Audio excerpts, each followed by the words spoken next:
네, 오늘 우리에게 주신 하나님의 말씀은 창세기 23장 1절부터 20절의 말씀인데 1절부터 7절까지만 같이 먼저 교독하도록 하겠습니다.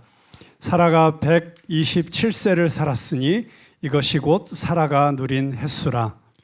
사라가 가나안 땅 헤브론 곧 기럇 아르바에서 죽음에 아브라함이 들어가서 사라를 위하여 슬퍼하며 애통하다가 그 시신 앞에서 일어나 나가서 헷족속에게 말하여 이르되 나는 당신들 중에 나그네요 거류하는 자이니 당신들 중에서 내게 매장할 소유지를 주어 내가 나의 죽은 자를 내 앞에서 내어다가 장사하게 하시오. 헷족속이 아브라함에게 대답하여 이르되 내 주여 들으시오. 당신은 우리 가운데 있는 하나님이 세우신 지도자이시니 우리 묘실 중에서 좋은 것을 택하여 당신의 죽은 자를 장사하소서. 우리 중에서 자기 묘실에 당신의 죽은 자 장사함을 금할 자가 없으리이다. 7절 같이 읽습니다. 아브라함이 일어나 그 땅 주민 헷족속을 향하여 몸을 굽히고. 아멘. 네, 사람의 인생은 마지막이 참으로 중요합니다. 어떻게 시작했는 것보다 무엇을 남기고 떠나는가가 그 사람의 믿음을 보여줍니다. 오늘 창세기 23장은 사라의 죽음 이야기입니다. 그런데 자세히 보면 단순한 장래 이야기가 아닙니다. 한 여인의 죽음을 통해 한 가정의 믿음이 다음 세대로 어떻게 이어지는지를 보여주는 이야기입니다. 그리고 그 중심에 끝끝내 대가를 지불한 한 사람이 있습니다. 바로 아브라함입니다. 우리 1절 말씀을 다시 한번 읽어보겠습니다. 시작. 사라가 127세를 살았으니 이것이 곧 사라가 누린 햇수라. 네, 성경에 보면 남자들이 죽었을 때는 몇 살까지 살다 죽었다 하는 것을 기록을 대부분 합니다. 그런데 여인이 죽었을 때 몇 살까지 살다 죽었다라고 기록한 경우는 많지 않습니다. 자, 총 몇 명이나 몇 살까지 살다가 죽었다 기록되어 있을까요? 몇 살까지 살다 죽었는지 기록된 여인이 몇 명이나 될까요? 네, 딱 한 명입니다. 바로 사라입니다. 사라가 몇 살까지 살았다고요? 127세. 이것이 곧 사라가 누린 햇수라 그랬습니다. 여러분 인생을 겨우겨우 살고 계십니까? 누리고 살고 계십니까? 네, 사라가 127세를 누리고 살았다. 누린 햇수다. 여러분 그런데 사라가 누리고 살았습니까? 사라가 처음 성경에 등장할 때 사라는 아기가 없었다라는 표현으로부터 시작됩니다. 그 당시에 아기가 없었다 하는 것은 가장 복이 없는 여인이라는 말이나 다름없었습니다. 가장 비참한 인생. 왜냐하면 자식이야말로 그 당시에 가장 큰 자산이었고 복이라고 여겨졌기 때문에 자식을 낳지 못하는 여인들은 사람들로부터 무시당했고 외면당했고 그리고 스스로도 비참하게 여기면서 살아갈 수밖에 없었습니다. 그러다가 자기 남편이 75세가 되었을 때 큰 민족을 이루게 하겠다고 하나님께서 약속하시고 살던 곳을 떠나서 가나안 땅으로 향하게 하셨습니다. 그때 사라의 마음속에 새로운 희망이 생겼을 것입니다. 그래, 어쩌면 내가 아직은 아기를 못 가졌지만 저 가나안 땅에 가면 하나님이 약속하셨으니까 내 몸을 통해서 자식을 주실 수도 있겠구나. 그런데 안타깝게도 그로부터 25년이 지나도록 아기가 없었습니다. 그뿐만이 아니었습니다. 기근이 들었을 때 광야로 내려갔다가 그만 남편에게서 빼앗겨져서 애굽 땅에서 왕의 후궁으로 살아가야 될 그런 처지에 놓이기도 했습니다. 한 번만이 아니라 두 번이나 그런 일이 있었죠. 기다림은 길어졌고 마음은 점점 지쳐갔습니다. 그러다 보니까 결국 자기 나름대로 꾀를 내서 하갈이라는 여종을 자기 남편에게 씨바지로 들여보낸 겁니다.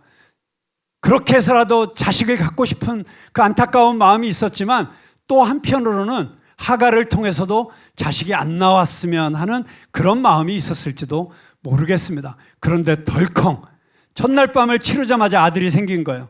자식이 낳았는데 게다가 아들이었어요. 그때부터 이 하갈이라는 여종이 자기를 무시하는 그 또 다른 비극적인 인생을 살게 됩니다. 오죽했으면 그 하갈을 학대해서 쫓아내기까지 했겠습니까?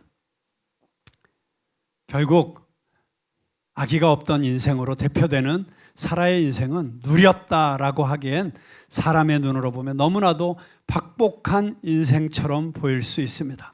그런데 하나님께서는 그 사라의 인생을 그렇게 끝내지 않으셨습니다. 90세, 마침내 90세, 경수가 끊어지고 나서도 한참 지났을 때 아들을 품게 하시고 낳게 하셨습니다. 그리고 이후 37년 동안 사라는 이삭과 함께 웃는 인생을 살게 됩니다. 이삭이라는 이름의 뜻이 뭐죠? 웃음이라는 뜻입니다. 비로소 그녀의 인생에 웃음꽃이 피게 된 것입니다. 90년 동안 참 힘들게 살았습니다. 그런데 37년 동안 마치 그 힘들었던 시간을 보상하듯이 하나님께서 긴 시간 37년을 살게 해주셨습니다. 이것이 은혜입니다. 우리 인생에도 긴 겨울 같은 시간이 있을 수 있습니다. 기도해도 응답이 없는 시간, 기다려도 변하지 않는 시간. 우리 모니터에 제 목소리가 조금 더 나오게 해주시면 감사하겠습니다. 그러나 하나님께서는 그 인생의 마지막을 웃음으로 장식하게 해주셨다고 하는 것입니다. 여러분, 인생의 초반부에 잘 나가는 인생을 살다가 막판에 다 잃어버리고 비참하게 사는 짧은 비참한 인생을 살다 가는 편이 좋겠어요? 아니면 평생을 고생해서 살았지만 인생의 마지막에 하나님이 회복시키셔서 풍성하게 정말 자손들과 함께 그리고 하나님을 찬양하면서 그렇게 아름답게 신앙 가운데서 살다가 하늘나라에 가는 인생을 택하시겠어요? 당연히 후반부 아니겠어요? 네, 물론 처음부터 끝까지 만사형통 일로 순풍하면 얼마나 좋겠습니까? 그런데 인생 그렇지 않습니다. 고생 총량의 법칙이라는 것이 있지 않습니까? 살다 보면 다 마음고생도 하고 어려운 일도 당하게 됩니다. 그런데 중요한 것은 우리의 인생의 마지막이 축복된 인생으로 마무리하는 것입니다. Finishing well, 잘 마무리하는 인생, 저와 여러분의 인생이 되기를 주님의 이름으로 축복합니다. 근데 사라의 인생이 그렇게 축복된 인생이 될 수 있었던 비결을 한 가지만 꼽으라고 한다면 사라가 그 인생을 마무리한 곳이 헤브론이었습니다. 헤브론. 여러분, 헤브론이라는 이 지명에 담긴 뜻은 연합하다, 교제하다, 동행하다, 그런 뜻이 들어있는 지명이에요. 놀라운 지명 아닙니까? 그런데 사라가 그 인생 마지막을 보낸 땅은 헤브론 땅이었어요. 하나님과 연합하여 교제하고 동행한 그 삶은 마침내 승리하는 인생이 되는 줄로 믿습니다. 자, 그렇게 하나님 안에 있었기 때문에, 하나님과 교제했기 때문에 그 인생에 어떻게 보면 대역전을 이룬 것이죠. 인생 역전의 드라마를 쓰고 하나님의 품에 안겼습니다. 2절에 보면 그렇게 127세를 누리고 돌아간 아내 사라를 위해서 아브라함이 애통하는 장면이 나옵니다. 2절 한번 같이 읽어보겠습니다. 시작. 사라가 가나안 땅 헤브론 곧 기럇 아르바에서 죽음에 아브라함이 들어가서 사라를 위하여 슬퍼하며 애통하다가. 네, 여기 슬퍼하며 애통하다가라고 하는 이 단어는 소리를 내어 울면서 가슴을 찢으면서 진정으로 애통해하는 모습을 보게 됩니다. 정말 어떻게 보면 너무 아름다운 장면이죠. 아브라함이 사라한테 못할 짓도 많이 했습니다. 잘 살고 있었는데 느닷없이 이민 가자. 그래가지고 데리고 나갔습니다. 그런데 자식도 없었습니다. 그런 상황에서 애굽에 갔다가 누이라고 거짓말해가지고 하마터면 남의 집에 뺏길 뻔했습니다. 뭐 그런 세월도 지났지만 결국 127년 인생 살아오는 동안에 아브라함과 함께 너무나도 복된 인생, 아름다운 인생을 살았습니다. 그리고 그 아내를 보내면서 아브라함은 지금 슬피 울고 있는 것입니다. 저는 이 울음은 단순히 후회해서 우는 울음이 아니라, 아내에게 잘못한 것이 많아서 미안해서 우는 울음이 아니라, 지나온 삶에 대한 감사와, 그리고 그 가운데 조금 담겨 있을 수 있는, 그래도 더 잘해주지 못했던 것에 대한 미안함, 이런 것들이 복합적으로 섞여 있는 울음이었다는 생각이 듭니다. 이 울음 속에서 우리는 아브라함이 사라를 얼마나 진심으로 사랑하였는가 하는 것을 보게 됩니다.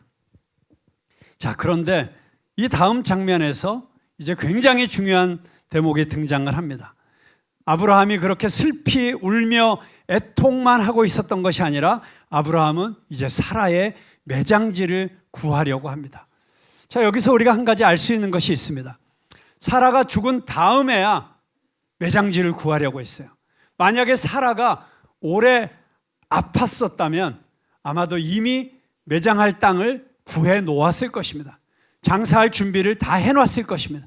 그런데 갑작스럽게 사라가 죽었기 때문에, 그래서 사라가 비교적 건강하게 살고 있다가 갑작스러운 죽음을 맞이했다는 것을 짐작할 수가 있습니다. 이때 사라의 나이가 127세. 그러면 아브라함은 몇 세죠?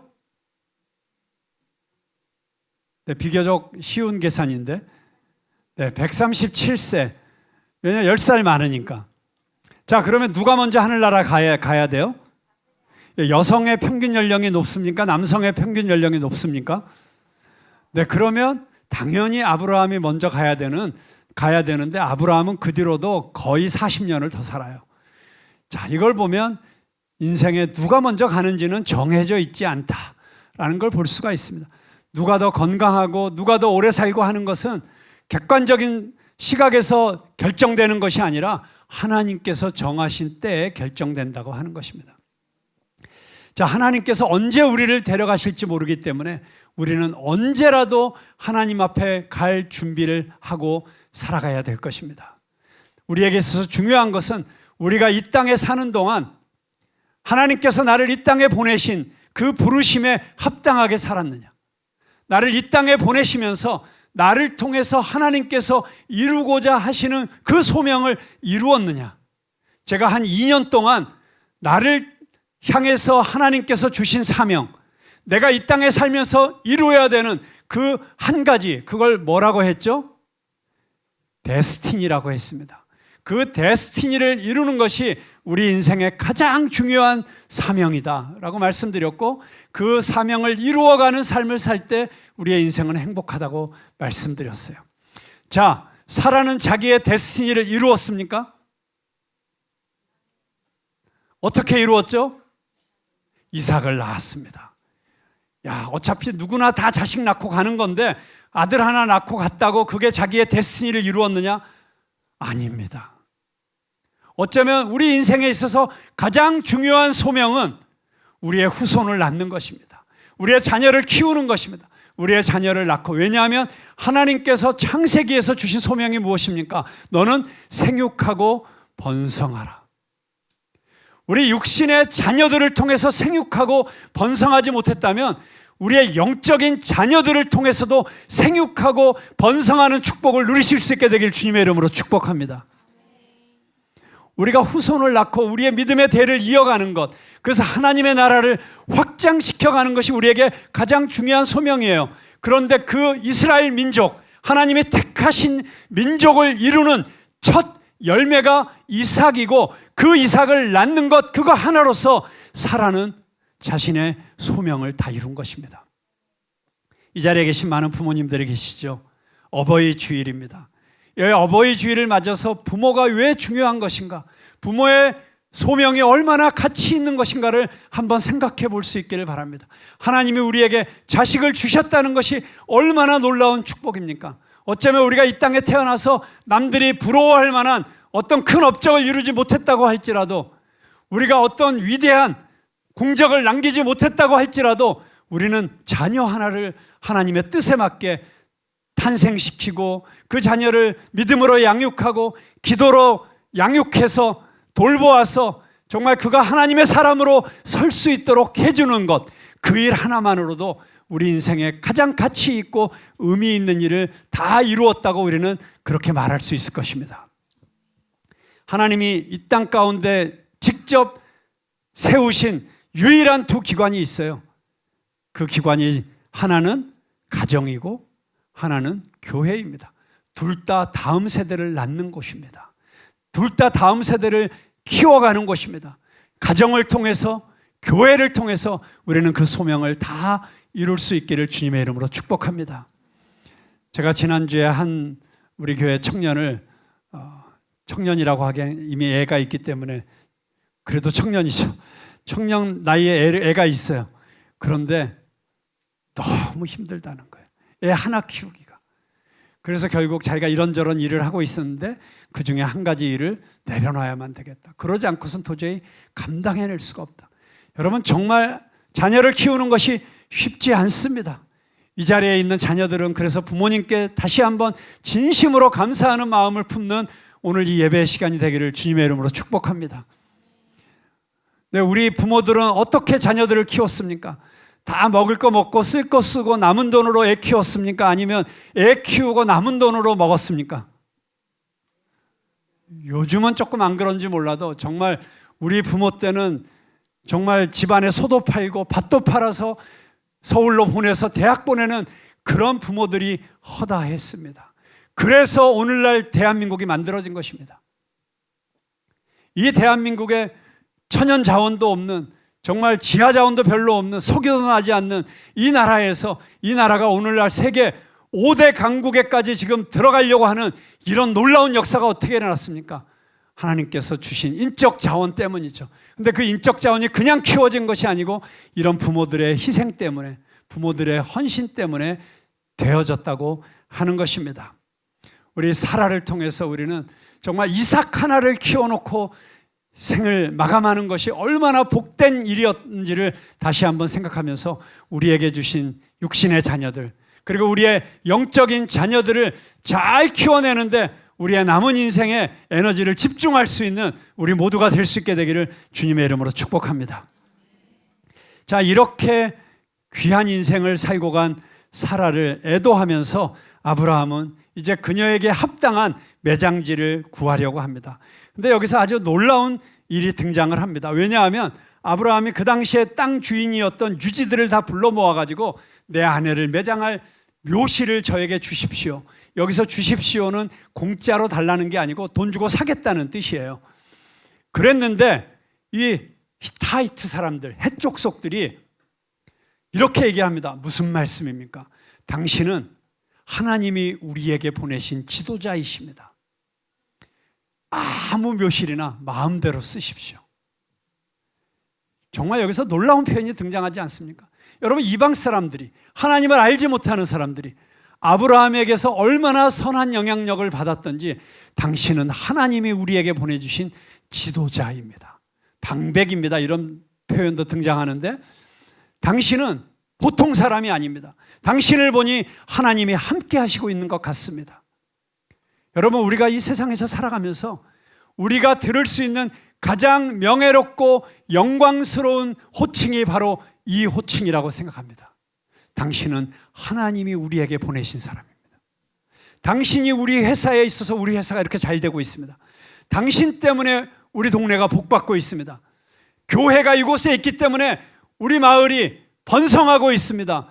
여러분, 이런 놀라운 고백이 믿지 않는 사람들로부터 터져 나오게 되기를 주님의 이름으로 축복합니다. 여러분, 우리 한국교회의 자랑스러운 역사는 그런 역사였어요.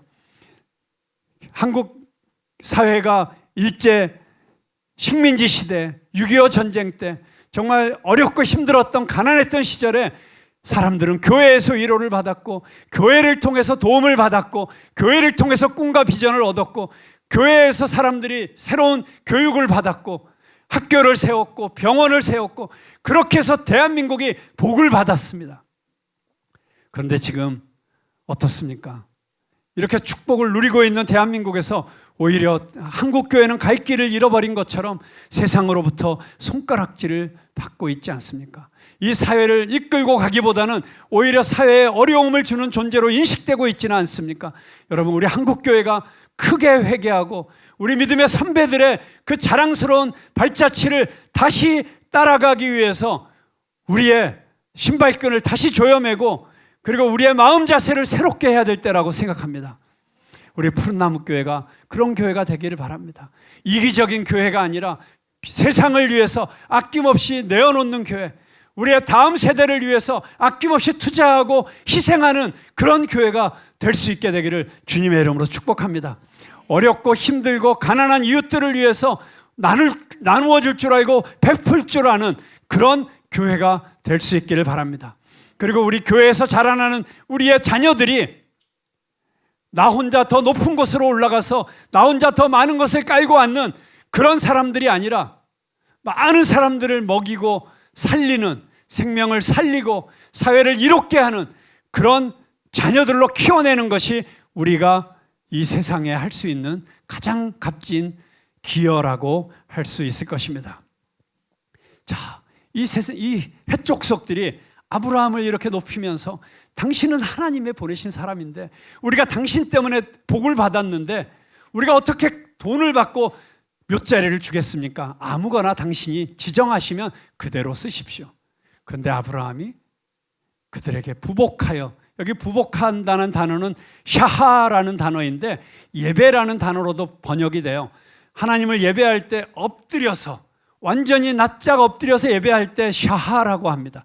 바로 그런 자세로 정말 납작 엎드려서 그들에게 감사하면서 나는 당신들 가운데 거하고 있지만 나는 나그네입니다. 거류민입니다. 나는 원주민이 아닙니다. 내가 당신들 덕분에 여기서 살고 있고 당신들 덕분에 복을 얻어서 살고 있습니다. 그러니 내가 어떻게 당신들의 묘시를 공짜로 쓰겠습니까? 라고 사양하는 모습을 보게 됩니다. 여러분, 여기서 우리는 아주 중요한 아브라함의 정체성을 보게 됩니다. 아브라함은 가나안 땅에 살면서 나그네로 살았다고 하는 것입니다. 비록 거기서 큰 부자가 되었고 정말 엄청난 재산을 이루었고 그 지역 사람들에게 지역 유지로 대접을 받았지만 그럼에도 불구하고 그는 나는 이 땅에서 나그네다. 이게 지금 이 세상을 살아가는, 현대를 살아가는 우리 그리스도인들도 본받아야 될 신앙적인 모습이라고 생각합니다. 여러분, 우리가 이 땅에서 뭘 이루었다고, 뭘 좀 가졌다고, 성공했다고 마치 이 땅에서 영원히 살 사람처럼 여기서 뻐기면서 거드름 피우면서 내 것인 것처럼 그렇게 살 것이 아니라 이것은 다 잠시 있다가 없어지는 것이고 나는 이 모든 것들의 청지기일 뿐이고 나의 본향은 하늘나라에 있고 나는 이 땅을 나그네로서 살아간다고 하는 이 나그네 의식을 갖고 살아가는 것이 얼마나 중요한지를 우리는 순간순간 깨달으면서 살아갈 수 있게 되기를 바랍니다. 내가 나그네라는 이 사실만 분명하게 알아도 우리는 절대 교만해질 수가 없습니다. 내가 이 땅에서 나그네라고 하는 이 나의 아이덴티티를 확인하기만 해도 내가 이 땅에서 영원히 살 사람처럼 그렇게 탐욕스럽게 욕심부리면서 살아갈 수 없다는 것입니다. 저와 여러분이 이 땅에서 나그네로서 살아갈 수 있는 그런 신앙의 본질을 붙잡을 수 있게 되기를 바랍니다. 그래서 아브라함은 이 사람들에게 나는 나그네인데 당신들이 이렇게 선대해 주니 너무 감사합니다. 그래서 나는 값을 주고 사야 되겠습니다 하면서 에브론이 소유한 막벨라 굴을 사게 해달라고 부탁을 합니다. 그런데 그 에브론조차도 무슨 말씀입니까? 그냥 쓰십시오. 이 막벨라 굴 그냥 쓰라고 주고 있는 것을 보게 됩니다. 그런데 아브라함이 또다시 에브론에게도 엎드려서 절을 하면서 고마운 말씀이지만 나로 반드시 값을 치르게 하십시오. 그랬더니 에브론이 이렇게 얘기합니다. 이 땅값과 굴값을 합치면 은 400세겔쯤 되는데 여러분, 은 400세겔이라고 하는 것은 1세겔이 0.11g이에요. 그러니까 사실 전체 400세겔이라고 하면 한 4.5kg에서 5kg 정도, 은 5kg 정도 되면 우리 재물의 계산이 빠르신 성도님들은 벌써 계산이 되셨을 거예요. 뭐 한 3천만 원, 2천만 원 정도 되지 않을까? 그런데 그 정도가 아니에요. 이 당시에 은 400세겔이라 하는 것은 어마어마한 액수였다는 것을 우리가 알 수 있습니다. 왜냐하면 다윗이 성전을 지을 터를 살 때 50세겔 주고 샀어요. 그러니까 이게 만만치 않은 금액이라는 것을 알 수가 있어요. 요즘으로 말하면 최소한 수억 원 가치가 있는데 그것을 정식으로 상인들이 쓰는 저울에 달아서, 그 당시에 저울이 여러 가지 오늘날처럼 이렇게 아주 정교한 저울이 있는 게 아니었기 때문에 너도 나도 쓰는 저울이 좀 달랐어요. 그러다 보니까 가장 이제에 밝은 상인들이 상거래를 할 때 쓰는 그 저울을 가져다가 정확하게 400세겔을 달아서 주고 그 밭과 굴을 사게 됩니다. 어디에서 이 일이 이루어졌느냐 보니까 성문 앞에서 이루어졌다. 성문 앞이라고 하는 것은 그 당시에 사람들이 가장 많이 모이던 곳이었어요. 그래서 장이 섰고 모든 상거래가 이루어졌고 무엇보다도 중요한 재판이 일어나던 곳이었어요. 법정이라고 할 수 있습니다. 왜 굳이 그 법정에서 이 상거래를 땅을 샀을까요? 모든 사람들이 증인이 될 수 있도록 확실하게 이 땅을 사는 모습을 보게 됩니다. 여러분 한번 생각해 보세요. 오늘 이 23장을 자세히 읽어보면 아브라함이 이 땅을 사겠다고 했을 때 3번이나 아니라고 그냥 가지시라고 그 원주민들이 이렇게 아량을 베푸는 걸 보게 됩니다. 3번이나 이거 됐어요. 이게 우리 차명진 집사님 어디 뭐 사러 갔는데 이거 돈 내고 살려고 하는 그냥 가지세요. 어떻게 그냥 가져요? 돈 낼게요. 아니라니까요. 그냥 가지세요. 아니라니까요. 돈 낼 테니까요. 그냥 가지시라는데 왜 이러세요? 하면 어떻게 하시겠어요? 그러면 가지는 게 예의 아니에요? 웬만하면 그냥 가져야죠.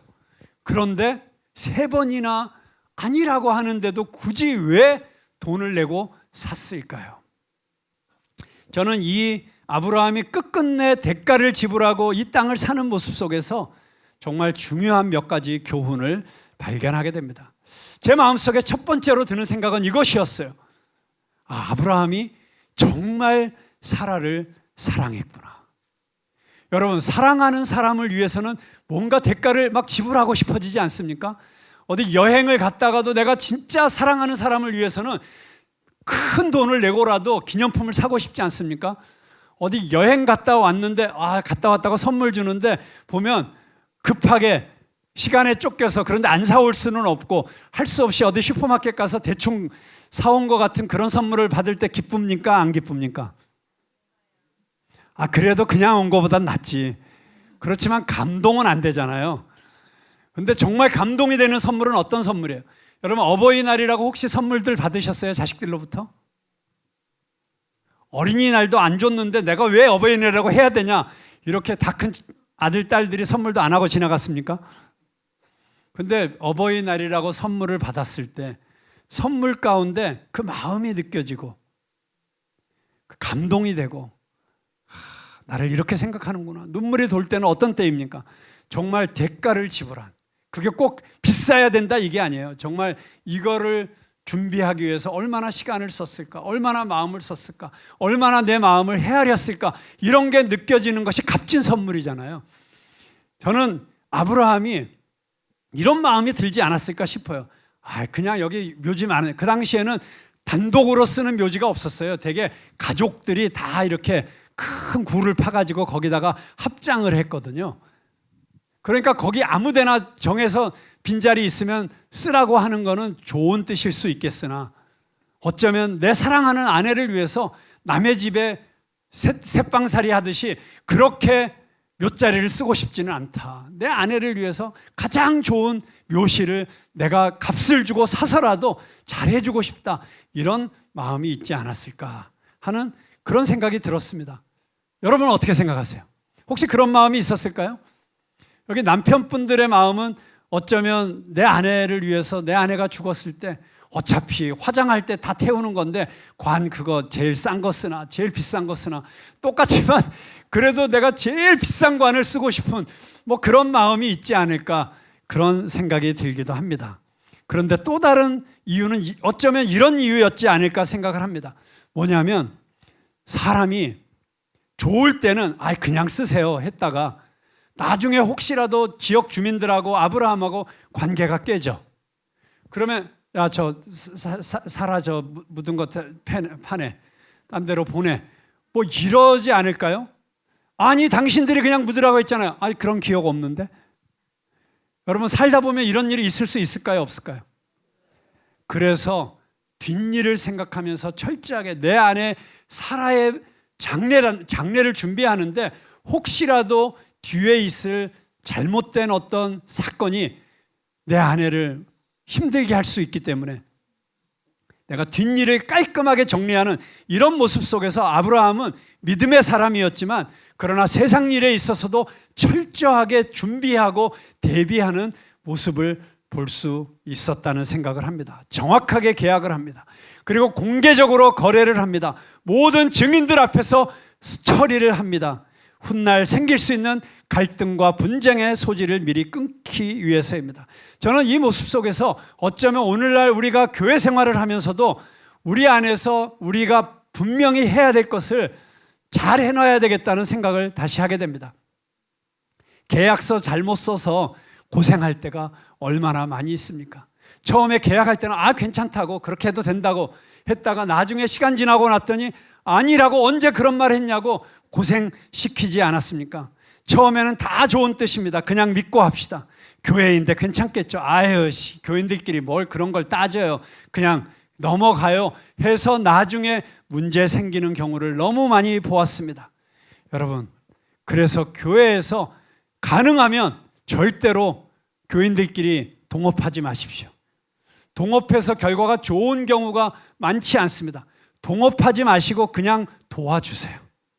아무것도 기대하지 말고 우리 성도가 잘 되기를 바라고, 저 성도가 잘 돼서 하나님 앞에 영광 돌리기를 바라는 마음으로 아낌없이 지원해 주시고 후원해 주시고 여러 가지로 도움을 주시는 건 너무 귀한 일입니다. 그런데 어떤 이익을 같이 공유하기 위해서 만약에 꼭 비즈니스를 해야 된다면 계약서를 철저하게 쓰십시오. 세상에서 계약서 쓰는 것보다 더 철저하게. 그래서 분쟁의 소지를 없애놓고 일할 수 있기를 바랍니다. 왜냐하면 믿음은 모호한 것이 아니기 때문입니다.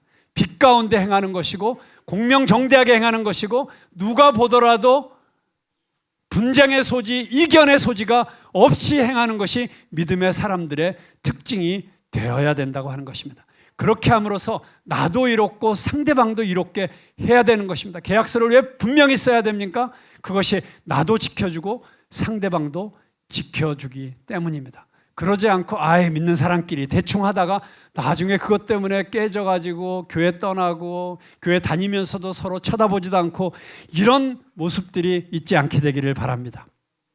그런데 그런 정도의 이유만 가지고 아브라함이 이렇게 땅을 마침내 대가를 지불하고 샀다는 것을 성경에 이렇게 길게 기록할 이유가 있을까요? 저는 그렇지 않다고 생각합니다. 여기에는 분명히 이 앞서 이야기한 두 가지 이유와는 비교할 수 없는 정말 깊은 영적인 의미가 있을 거라고 생각합니다. 그 이유가 무엇일까요? 창세기 15장에 보면 하나님께서 아브라함에게 이렇게 말씀하십니다. 창세기 15장 13절 한번 같이 읽어보겠습니다. 시작. 여호와께서 아브라함에게 이르시되 너는 반드시 알라 내 자손이 이방에서 객이 되어 그들을 섬기겠고 그들은 400년 동안 내 자손을 괴롭히리니. 자, 아브라함의 후손들이 이집트에 가서 400년 동안 종살이 할 것을 하나님이 미리 말씀해 주셨어요. 그래서 16절에 보니까 어떻게 되어 있습니까? 16절 시작. 내 자손은 4대 만에 이 땅으로 돌아오리니 이는 아모리 족속의 죄악이 아직 가득 차지 아니함이니라 하시더니. 자, 이 13절부터 16절까지의 이야기를 통해서 하나님께서는 아브라함에게 내 후손이 애굽 땅에 갈 것이고 거기서 큰 민족을 이룰 것이고, 그런데 그들은 거기서 종살이를 하게 될 것이고 괴로움을 당하다가 400년 만에 다시 이곳으로 돌아오게 될 것이라는 이야기를 들은 것입니다. 아브라함은 믿음의 사람이었기 때문에 이 말씀을 그대로 믿었어요. 그리고 400년 동안 타국에서 종살이할 자기의 후손들을 생각하면서 그들을 위해서 무엇인가를 남겨야겠다는 생각을 하게 된 것입니다.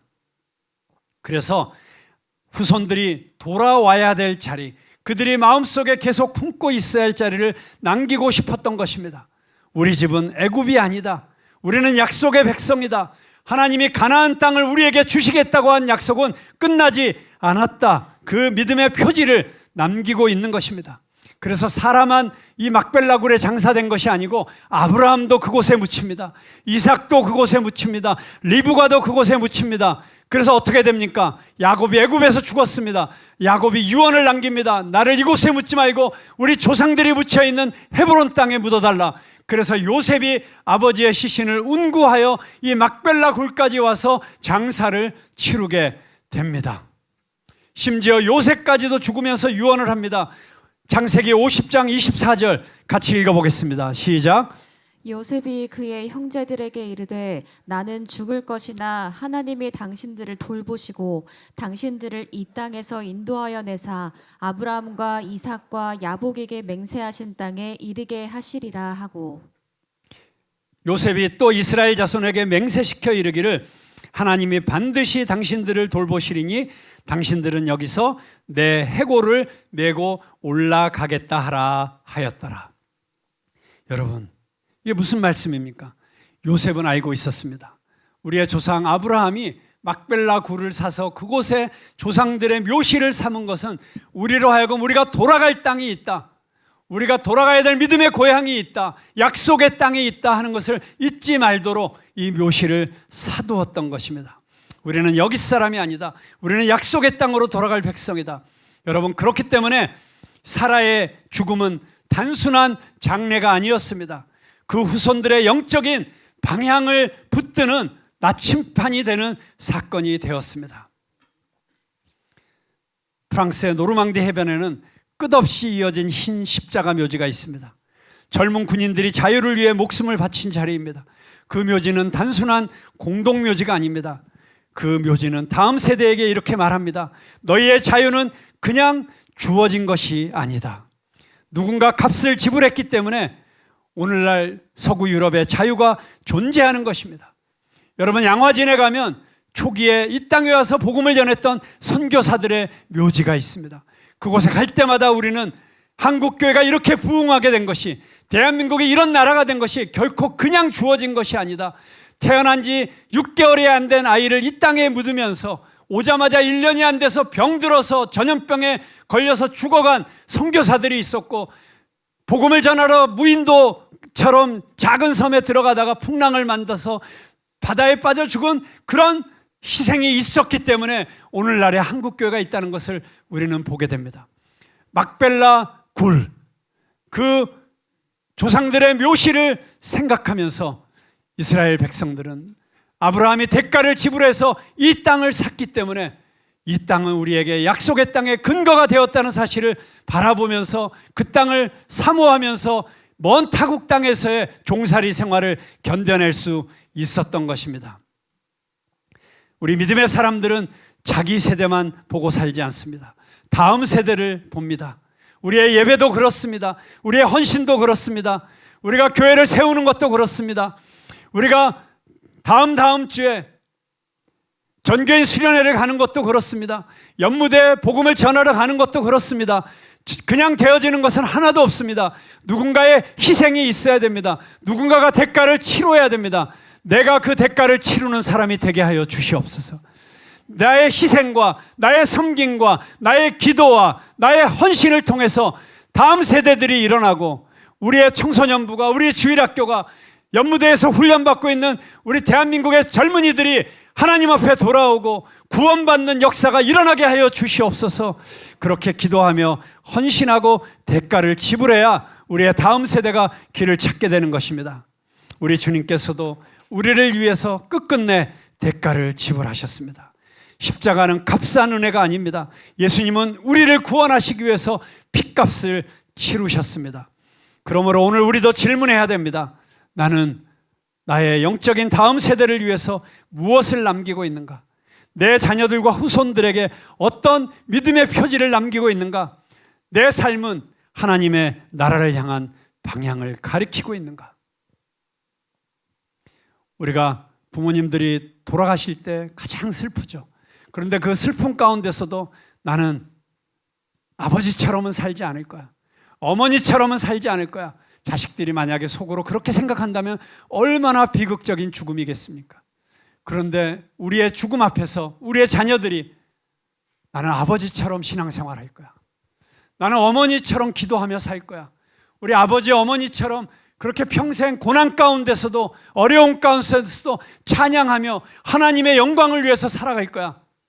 그렇게 우리의 머릿속에 우리의 마음 가운데 우리 부모님의 모습이 기도하던 모습이 찬양하던 모습이 남겨져 있다면 그것이야말로 우리가 다음 세대에게 남겨줄 수 있는 가장 큰 축복의 유산이 되리라고 믿습니다.